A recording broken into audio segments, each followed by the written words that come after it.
Assalamualaikum warahmatullahi wabarakatuh. Bismillah, alhamdulillah, la haula wala quwwata illa billah, ma ba'du. Anak-anakku kelas 12 sing gak tresnani ana ing kalau dalam menika kita bakal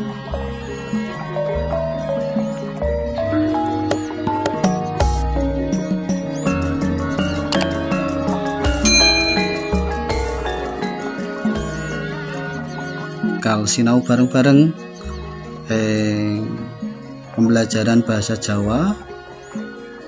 Mligi pun ana ing mata pelajaran unggah-ungguh utawa materi unggah-ungguh basa Jawa khusus kanggo dina iki iku sinau ngoko alus lan krama inggil. Kenapa kok diwangsuli malih sinau ngoko alus lan krama inggil? Mergi akeh gladen-gladen sing dikirim ana ing tugas, gladen tugas iku akeh sing salah gunakake ngoko alus lan krama inggil. Nanging sadurunge sinau bareng-bareng, monggo kita wiwiti dedonga marang Gusti ingkang murping hormati, Gusti Allah Ta'ala. Mugi-mugi anggenipun kita sinau angsal ilmu ingkang manfaat. Kita wisi kanthi umul kitab ingkang ngraso agama Islam lan ingkang ngraso sanesipun monggo nyesake. Lan ya Al-Fatihah. Bismillahirrahmanirrahim. Alhamdulillahi rabbil alamin arrahmanirrahim maliki yaumiddin. Iyyaka na'budu wa iyyaka nasta'in ihdinas siratal ladzina an'amta 'alaihim ghairil maghdubi 'alaihim waladdallin. Amin. Suwun matur nuwun siswa-siswaku kelas 12 sing dak tirsani, mugi-mugi ana ing PJJ pembelajaran cara Jawa iki kita sedaya diparingi sehat walafiat lan mugi-mugi kita tetap gunakake protokol kesehatan, gunakake masker, jaga jarak lan asring wisuh tangan. Apa sing kang disinaui ana ing kalodang menika inggih punika pengertian ngoko alus lan krama inggil. Tulodo ukara ngoko alus lan krama inggil. Tulodo tembung sinaune. Wonten ing pelajaran kala wingi wis tak terengake pilih manut buku Sri Satrio ngandharake unggah-ungguh basa Jawa. Unggah-ungguh basa Jawa kabagi ana ing loro, yaiku ngoko lan krama. Dene ngoko iku dibagi ana loro, ngoko lugu lan ngoko alus. Dene krama dibagi ana loro, krama lugu lan ugi krama inggil utawi alus.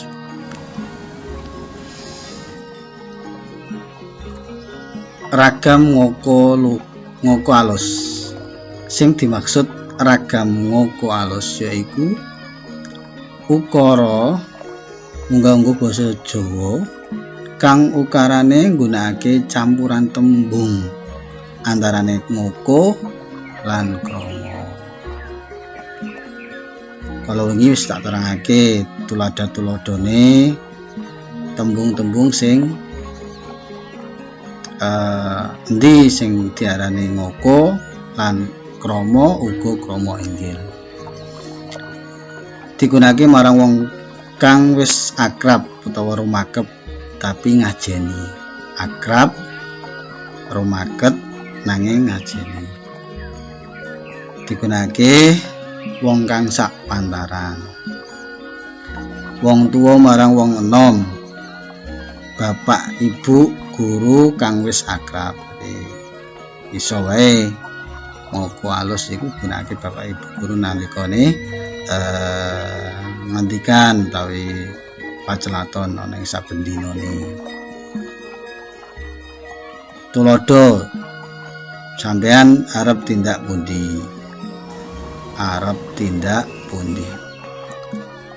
Ragam krama alus utawa inggil.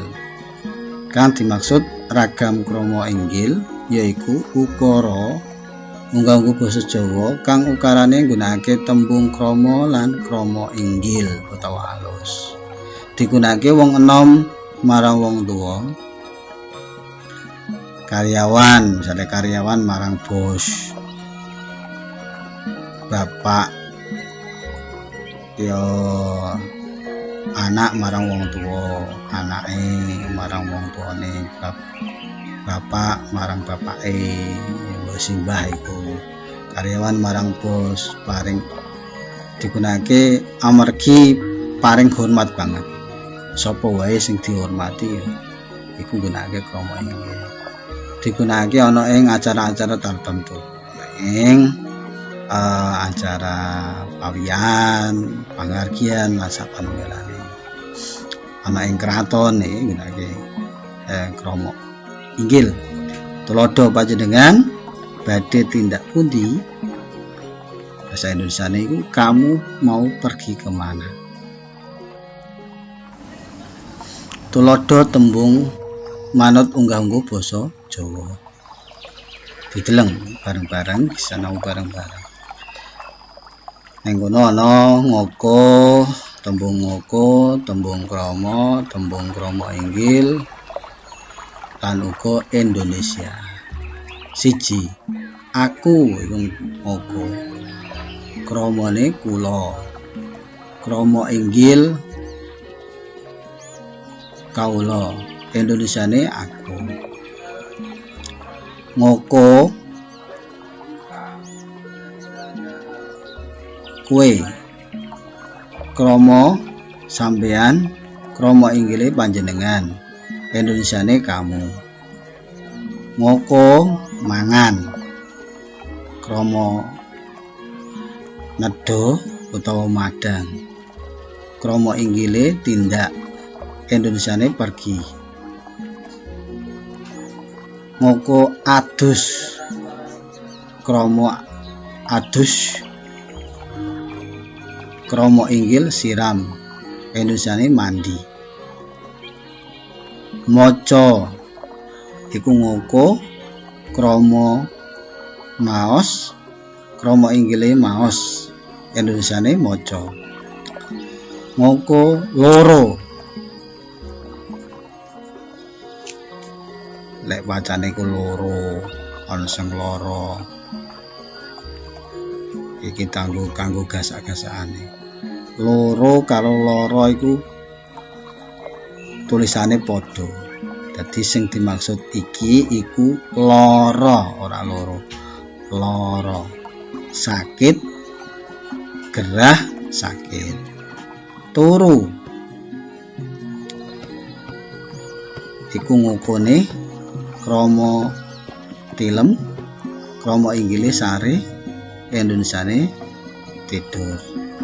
Ngokone ngombe, kramane nginum, krama inggile ngunjuk, Indonesiane minum. Ngoko melu, kramane nderek, krama inggile tumut, Indonesiane ikut. Tulodo ngoko alus. Tulodo contoh. Panjenengan arep dahar wonten pundi? Panjenengan iki krama inggil, ya tembung krama inggil. Arep iku ngoko, dahar wonten pundi? Dahar iki krama inggil. Wonten panjenengan iki krama inggil, tindak krama inggil, sekolah ya papan panggonan ora iki ngoko. Pak Budi ora tindak peken napa kok tasih wonten griya. Nah iki ora iki ngoko, tindak iku krama inggil, peken iku krama, napa kok tasih wonten iki. Mas Parman ora dahar sekul. Mas Parman ora dadar iku krama inggil, sekul iku krama amargi gerah diabetes. Tuladha krama alus utawa krama inggil.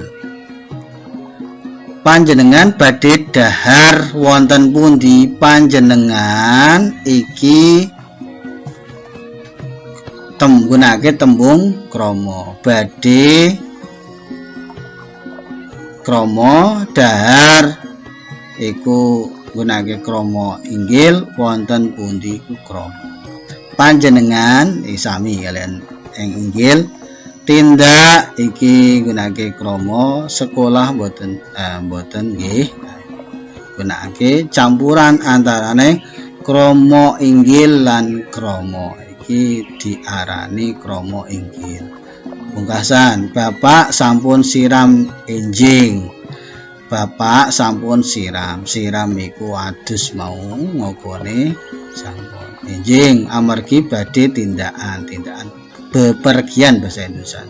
Bapak sudah mandi pagi karena mau sing wigati utawa penting. Aja ngasih kanggo awake dhewe. Kanggo awake dhewe iku gunakake tembung krama inggil ing tembung kriya ing kata kerja. Tuladhane kawula badhe tindak menyang peken. Tindak iki wis lumrah ning omah ning masyarakat iku kadang akeh nggunakake aku arep tindakan kula badhe tindak menyang peken. Nah iki sing salah. Sing salah sing ndi? Sing tindak iki gunakake krama inggil. Kawula badhe kesah krama menyang peken iki sing bener. Kawula sampun dahar iki sing salah. Iki sing lumrah ning masyarakat biasanya digunakake kaya ngene. Panjenengan pripun? Iki salah. Sing bener kawula sampun madang. Panjenengan pripun? Sampun dahar menapa dereng? Jadi kesimpulane mau ukara ngoko alus ora oleh kanggo wong tuwa utawa kang dihormati. Misale ngomong kanggo bapake, bapak ora tindak peken. Nah iki salah tembunge, salah panghormatan. Kowe diwangsuli kalau wingi iku glandhen komen-komen bocah-bocah iku akeh sing salah nyontokake utawa nuladakake bapake iku ora oleh gunakake ngoko alus. Kanggo bapake iku ora oleh gunakake ngoko. Suwun matur nuwun perhatosanipun kanggo siswa-siswi monggo disinaoni. Yen paham utawa ora paham iku monggo di komen ana ing form komen, dan kanggo masyarakat monggo yen perlu penjelasan monggo diisi ana ing komen-komen iku. Kanggo siswa-siswi tak wangsuli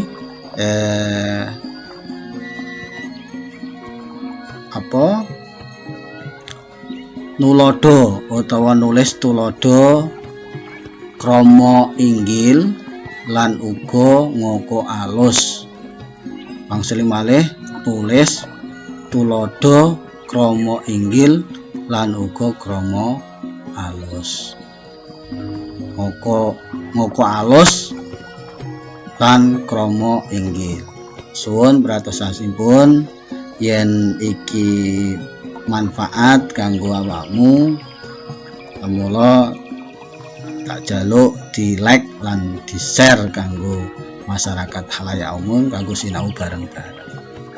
Suwun matur nuwun. Assalamualaikum warahmatullahi wabarakatuh.